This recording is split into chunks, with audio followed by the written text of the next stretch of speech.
For example, in 1944 alone, the U.S. national income was only $183 billion, yet $103 billion was spent on the war. This was 30 times the spending rate during World War I. In fact, the American taxpayer picked up 55% of the total Allied cost of the war. But equally important, virtually every nation involved in World War II greatly multiplied their debt.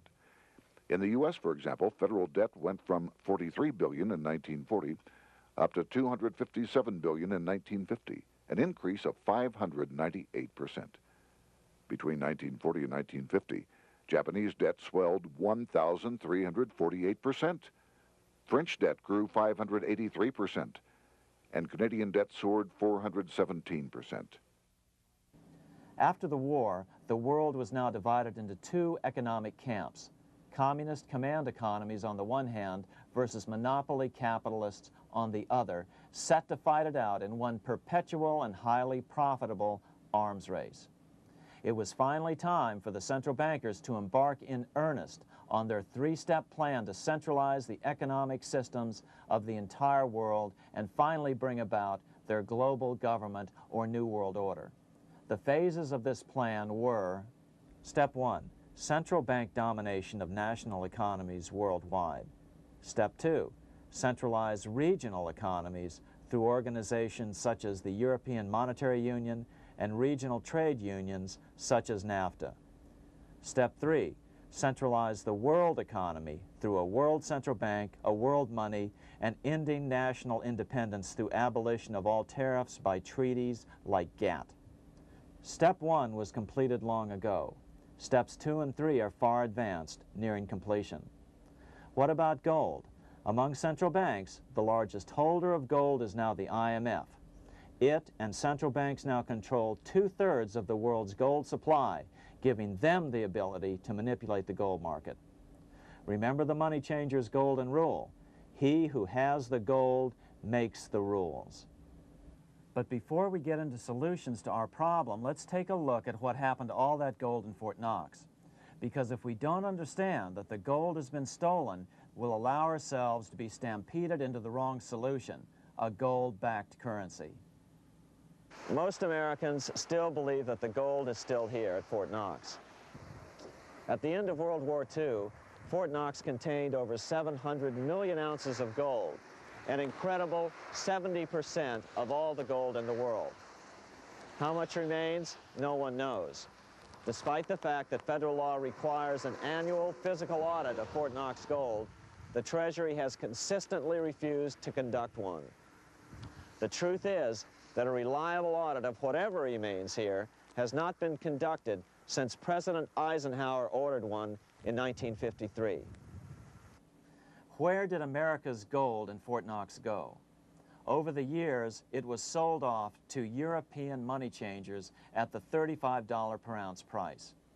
Remember, this was during a time when it was illegal for Americans to buy any of their own gold from Fort Knox. In fact, there was a very infamous case where the Firestone family set up a string of dummy corporations to purchase Fort Knox gold and keep it in Switzerland, never hitting U.S. shores. They were eventually caught, however, and successfully prosecuted. Finally, by 1971, all the pure gold had been secretly removed from Fort Knox, drained back to London.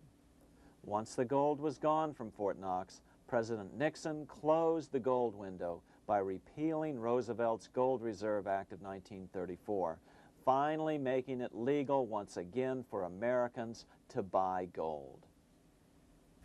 Naturally, gold prices immediately began to soar.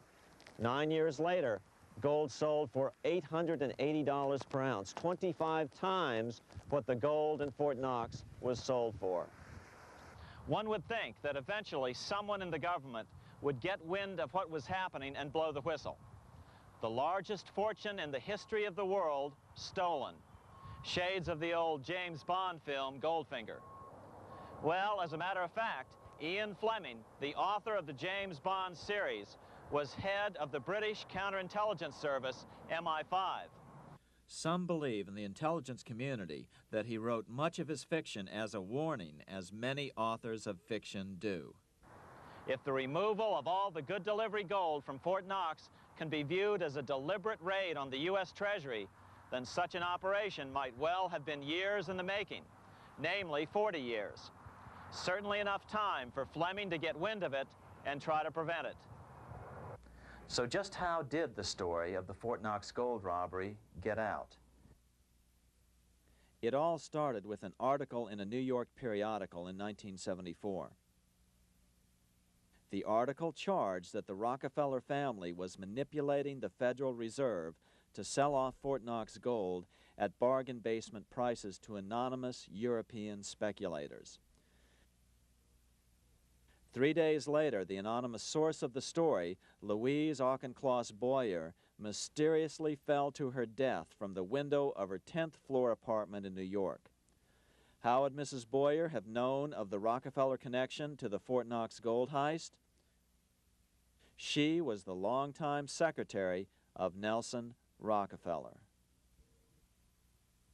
For the next 14 years, this man, Ed Durrell, a wealthy Ohio industrialist, devoted himself to a quest for the truth concerning the Fort Knox gold. He wrote thousands of letters to over 1,000 government and banking officials, trying to find out how much gold was really left and where the rest of it had gone. Edith Roosevelt, the granddaughter of President Teddy Roosevelt, questioned the actions of the government in a March 1975 edition of the New Hampshire Sunday News. Allegations of missing gold from our Fort Knox vaults are being widely discussed in European financial circles. But what is puzzling is that the administration is not hastening to demonstrate conclusively that there is no cause for concern over our gold treasure, if indeed it is in a position to do so. Unfortunately, Ed Durrell never did accomplish his primary goal, a full audit of the gold reserves in Fort Knox. It's incredible that the world's greatest treasure has had little accounting or auditing. This gold belonged to the American people, not the Federal Reserve and their foreign owners. One thing is certain, the government could blow all of this speculation away in a few days with a well-publicized audit under the searing lights of media cameras. It has chosen not to do so. One must conclude that they are afraid of the truth such an audit would reveal. What is the government so afraid of? Here's the answer. When President Ronald Reagan took office in 1981, his conservative friends urged him to study the feasibility of returning to a gold standard as the only way to curb government spending. It sounded like a reasonable alternative, so President Reagan appointed a group of men called the Gold Commission to study the situation and report back to Congress. What Reagan's Gold Commission reported back to Congress in 1982 was the following shocking revelation concerning gold. The U.S. Treasury owned no gold at all. All the gold that was left in Fort Knox was now owned by the Federal Reserve, a group of private bankers, as collateral against the national debt. The truth of the matter is that never before has so much money been stolen from the hands of the general public and put into the hands of a small group of private investors, the money changers.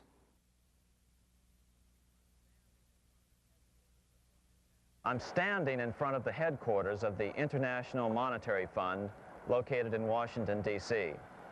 Across the street, right over there, is the headquarters of the World Bank. What are these organizations and who controls them? And most importantly, are they about to create a huge worldwide depression? Let us step back in time for a moment to the aftermath of World War I. People were tired of war, so under the guise of peacemaking, the international bankers devised a plan to consolidate power even further.